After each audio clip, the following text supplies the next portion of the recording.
안녕하세요. 조기양 작가의 이야기 채널 민들레 우주선입니다. 우리 동네에 도시농업 체험원이 있는데요. 제가 올해 거기에서 텃밭 멘토로 활동을 하게 되었어요. 3월이라 텃밭 분양 접수도 받아야 되고 또 농사 준비를 해야 하는 시기라 좀 저도 거두느라고 요즘 좀 바빴답니다. 자, 그럼 오늘 이야기로 들어가 볼까요? 우리나라에는 나무꾼이 등장하는 옛 이야기들이 굉장히 많습니다. 그 중에서 대표적인 것은 선녀와 나무꾼인데요. 그러나 선녀와 나무꾼은 우리나라뿐만 아니라 중국, 몽골, 일본 그리고 서양에서도 동일한 서사 구조로 전승되는 옛 이야기라고 합니다. 그런데 선녀가 나무꾼의 곁을 떠나면서 이야기가 끝나는 그런 세계 보편적인 그런 서사에서 벗어나서 우리나라의 선녀와 나무꾼은 수없는 세월 동안 굽이 전승되면서 한국에만, 우리나라에만 존재하는 선녀와 나무꾼을 만들어냈습니다. 나무꾼이 선녀를 따라 두레박을 타고 천상으로 올라가는 나무꾼 승천형, 또 천상으로 올라간 나무꾼이 천상의 과제들을 풀어서 천상에서 행복하게 사는 천상 시련 극복형 등이 있습니다. 오늘 들려드릴 이야기는 나무꾼 승천형과 천상 시련 극복형이 합쳐진 것이라고 할 수 있겠습니다. 자, 그럼 이야기 시작합니다. 옛날에 부모도 없이 나이 30이 넘도록 장가도 못 간 나무꾼이 산골짜기에 혼자 살고 있었습니다. 어느 날 나무를 하러 가려고 도끼와 낫을 챙기려고 헛간에 들어갔습니다. 그런데 구석에서 뭔가 바스락거리는 소리가 나는 겁니다. 뭔가 하고 봤더니 조그만 생쥐 한 마리가 나무꾼을 보고 놀라서 숨는 소리였던 거예요. 나무꾼은 곡식자루에서 나달 한 움큼 집어 쥐한테 뿌려주었습니다. 여러 날을 굶었는지 쥐는 도망가지 않고 그 나달을 허겁지겁 먹기 시작했습니다. 그날부터 쥐는 나무꾼의 집에서 나무꾼이 나눠주는 음식을 먹으며 함께 살았어요. 한참을 그렇게 지냈는데 어느 날 갑자기 온데간데 없이 쥐는 사라져 버렸습니다. 아휴, 그 생쥐 녀석이라도 있다가 없으니 쓸쓸하네. 나무꾼은 잠시 얼마간은 그런 생각을 했지만 금방 잊어버리고 늘 그랬던 것처럼 날마다 산속에 들어가 열심히 나무를 했습니다. 그러던 어느 날이었어요. 여느 날처럼 열심히 나무를 하다가 나무찜을 묶어놓고 잠시 쉬고 있는데 웬 노루 한 마리가 숨을 헐떡이며 달려왔습니다. 저를 숨겨주세요. 사냥꾼이 쫓아오고 있답니다. 나무꾼이 놀라 노루를 나무찜 뒤에 숨기자마자 뒤쫓아온 사냥꾼이 나타나 말했어요. 여기 노루 한 마리 못 봤어? 예. 저기 저쪽으로 막 뛰어가더군요. 나무꾼이 엉뚱한 방향을 가리키며 태연하게 말하자 사냥꾼은 숨도 돌리지 않고 급히 뒤쫓아 갔습니다. 얼마 후 노루가 나와 말했어요. 이 은혜를 꼭 갖고 싶습니다. 소원이 있으면 말해보세요. 은혜는 무슨, 어서 가봐라. 사냥꾼 눈에 띄지나 말고. 나무꾼은 그럴 필요 없다며 노루에게 어서 가라고 했어요. 하지만 노루는 은혜를 꼭 갚아야 한다면서 이렇게 말했습니다. 아직 총각이신 것 같은데요. 제가 예쁜 각시를 구해드릴게요. 저기 저 산 봉우리 아래에 가면 맑은 연못이 하나 있답니다. 둥근 보름달이 뜨는 날에 선녀들이 내려와 목욕을 하는데요. 선녀가 벗어놓은 옷을 몰래 감추면 그 선녀와 살 수 있답니다. 자식을 셋 낳기 전까지는 절대로 선녀한테 날개옷을 내주면 안 된다는 것만 명심하세요. 나무꾼은 설마 했지만 보름달이 떠오르자 호기심에 그 연못을 찾아갔습니다. 그런데 정말로 하늘에서 선녀 셋이 날아 내려오더니 날개옷을 벗어놓고 연못에 들어가 목욕을 하기 시작하는 것이었습니다. 나무꾼은 노루의 말대로 얼른 날개옷 하나를 감추고 나서 수풀에 숨어 있었어요. 목욕을 다 끝마친 선녀들이 다 날개옷을 입는데 제일 나이 어린 선녀만 옷이 보이지 않자 당황해서 말했습니다. 어떡하지? 내 날개옷만 없어. 한참을 날개옷을 찾다가 이제 더 기다려줄 수가 없구나. 어떡하니? 우린 먼저 간다. 언니들은 하늘로 올라가 버리고 혼자 남아 울고 있는 막내 선녀에게 나무꾼은 수풀에서 나와 다가갔습니다. 나무꾼이 날개옷을 가져간 거란 막내 선녀는 돌려달라고 했지만 나무꾼은 자기랑 결혼해서 살아주면 옷을 주겠다고 말했어요. 그렇게 막내 선녀는 달리 어찌할 도리가 없어 나무꾼과 결혼해서 살게 되었답니다. 그렇게 나무꾼과 선녀가 같이 산 지 몇 년이 지나고 그 사이 아들도 둘이나 생겼습니다. 어느 날 밤 선녀가 말했어요.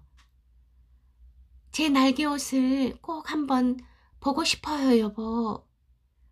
아내가 간절하게 말하자 나무꾼은 마음이 흔들렸습니다.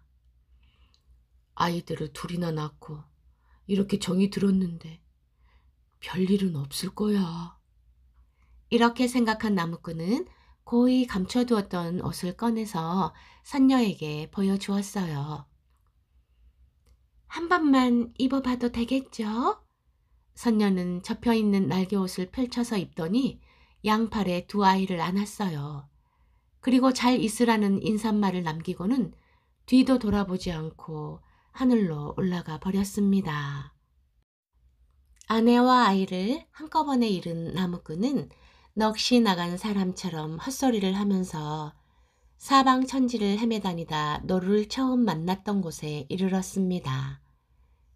얼마 후 나타난 노루는 왜 자기 말을 안 듣고 이 지경이 됐냐며 안타까워했어요. 이제 마지막 기회입니다. 날개옷 사건 이후로 선녀들이 이제는 목욕을 하러 내려오지 않는답니다. 그 대신 하늘에서 두레박을 내려보내 연못에 물을 퍼 올리는데요. 첫째 두레박과 둘째 두레박은 그냥 놔두고요. 세 번째 두레박이 내려오거든 그 물을 쏟아버리고 그 속에 들어앉으세요. 그러면 부인과 아들을 만날 수 있을 겁니다. 나무꾼은 노루의 말대로 연못에 가서 두레박이 내려오길 기다렸습니다. 그랬더니 하늘에서 정말로 두레박이 내려와 연못물을 퍼 올리기 시작했습니다. 나무꾼은 노루가 가르쳐준 대로 세 번째 두레박의 물을 쏟아내고 냉큼 들어앉았습니다. 두레박이 하늘로 쑥쑥 올라가더니 어딘가 쿵 하고 내려졌어요. 나무꾼은 정신을 차리고 두레박에서 나가려고 하는데 낯익은 목소리가 들렸습니다. 아버지다! 엄마! 아버지가 오셨어요! 나무꾼이 올라왔다는 소문이 하늘나라에 쫙 퍼지자 하늘나라는 지상의 인간이 머물 곳이 아니니 당장 내쫓아야 한다고 야단이었습니다. 특히 선녀의 두 언니와 형부가 더 앞장서서 난리였습니다. 그러자 옥황상제가 나무꾼을 불러들여서 말했어요. 시험에 통과한다면 내 사위로 인정해 주지. 먼저 동서들과 실력을 겨뤄보아라. 첫 번째 시합은 두 동서가 숨으면 나무꾼이 찾아내는 숨바꼭질 시합이었어요. 그런데 두 동서가 어디에 숨었는지 도저히 찾을 수가 없었습니다. 그때 아내가 와서 살짝 귀뜸을 해 주었어요. 닭장 안의 닭들을 잘 살펴보세요. 나무꾼이 닭장에 들어가 보니 여러 마리 닭 가운데 횃대에 앉은 두 마리 수탉에 각기 사람의 손톱과 발톱이 비쳐 보이는 것입니다. 형님들, 좋은 집 놔두고 왜 닭장에 앉아 계십니까? 그러자 두 동서는 본래의 모습으로 돌아왔어요. 보기보다 꽤 재주가 있구나. 하지만 이제부터가 진짜 시합이야. 옥황상제는 이번에는 신하를 시켜 화를 내오게 하더니 금 화살을 하나 재서 있는 힘껏 시위를 당겼습니다. 화살은 아주 멀리 날아가 구름 아래 땅으로 까마득하게 사라져 버렸어요. 저 금 화살을 찾아오너라. 그러면 너를 사위로 인정하겠다. 나무꾼이 어찌할 줄 몰라 걱정하자 아내가 말했습니다. 말을 하나 달라고 하세요. 말을 선택하라고 하면 백리마 천리마 다 놔두고 비루먹은 말을 고르세요. 아내 말대로 나무꾼은 한 구석에 빌빌거리고 있는 비루먹은 말을 골라서 며칠 잘 먹이고 쉬게 했더니 훌륭한 명마가 되었습니다. 알고 보니 하늘과 땅을 마음대로 날아다니는 용마였던 것입니다. 나무꾼은 아내의 배웅을 받으며 용마를 타고 땅으로 내려왔어요. 그렇지만 어디에 가서 어떻게 화살을 찾을지 막막했습니다. 인간 세상을 두루 다 다녀보았지만 화살은 눈에 띄지 않았어요. 화살을 찾아서 산을 넘고 강을 건너 헤매 다니던 나무꾼은 어느 낯선 땅에 도착했습니다. 나무꾼이 피곤해서 나무 밑에서 쉬고 있는데 갑자기 1000마리도 넘는 쥐가 나타나 한꺼번에 달려들더니 나무꾼을 꽁꽁 잡아먹는 것이 아니겠어요? 오늘 좋은 사냥감을 잡았어. 대왕님이 기뻐하시겠다. 어서 끌고 가자. 나무꾼은 쥐 대왕 앞으로 끌려가 꼼짝없이 쥐의 밥이 될 판이었습니다. 그때 쥐 대왕이 나무꾼을 보더니 깜짝 놀라 포박을 풀게 했습니다. 그러더니 가까이 다가와서 말을 건네는 것이었어요. 아니 이게 뉘십니까? 저를 모르시겠어요? 나무꾼이 유심히 살펴보니 그 쥐는 다름 아니라 예전에 자기 집 헛간에 찾아와 음식을 얻어먹던 바로 그 쥐였습니다. 언제 이곳에 왔는지는 몰라도 쥐들의 대왕이 되어 있었던 것입니다. 어쩐 일로 여기를 오셨습니까? 나무꾼은 그간의 사연을 이야기해주고 하늘나라에서 날린 금 화살을 찾으러 왔다고 했습니다. 그러자 쥐 대왕이 아무 걱정 말라며 부하들에게 명령을 내렸어요. 세상 천지를 두루 염탐해서 금화살이 있는 곳을 알아내라. 그날부터 수천 수만 마리 쥐들이 사방 천지를 다니면서 금 화살을 찾기 시작했습니다. 대왕님, 그 화살은 저 건너 고양이 나라 고양이 왕의 베갯머리에 꽂혀 있습니다. 일이 좀 어렵게 됐구나. 쥐들은 대왕의 지휘로 고양이 나라로 들어가 열심히 쥐 구멍을 파기 시작했어요. 한참 만에 고양이 왕이 잠을 자는 방구석에 구멍을 낸 다음 쥐 한 마리가 그리로 얼굴을 쏙 내밀었습니다. 그 모습을 보고 고양이 왕이 달려들자 쥐는 얼른 구멍 속으로 숨었어요. 그렇게 수많은 쥐들이 얼굴을 내밀고 숨기를 수백 수천 번이나 하니 고양이 왕은 그만 지쳐 쓰러지고 말았습니다.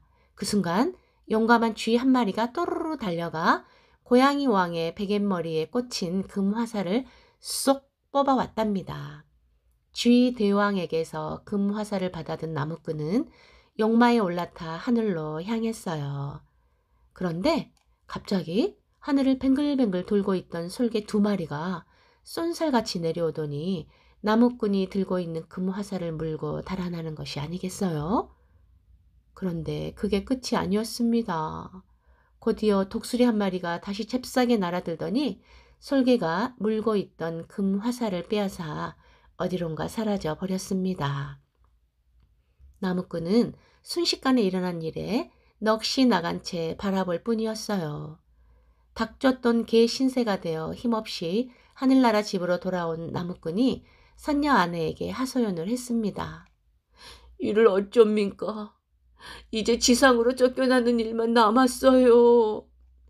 그러자 아내가 무엇을 앞으로 내놓았습니다. 솔개에게 빼앗긴 바로 그 금 화살이었습니다. 알고 보니 솔개로 변신한 2 언니들이 낚아챈 금 화살을 독수리로 변신한 아내가 다시 되찾아온 것이었습니다. 금화사를 옥황상제에게 바친 나무꾼은 당당히 하늘나라 사위로 인정받아서 예쁜 아내와 귀여운 두 자식과 함께 하늘나라에서 오래오래 행복하게 잘 살았답니다.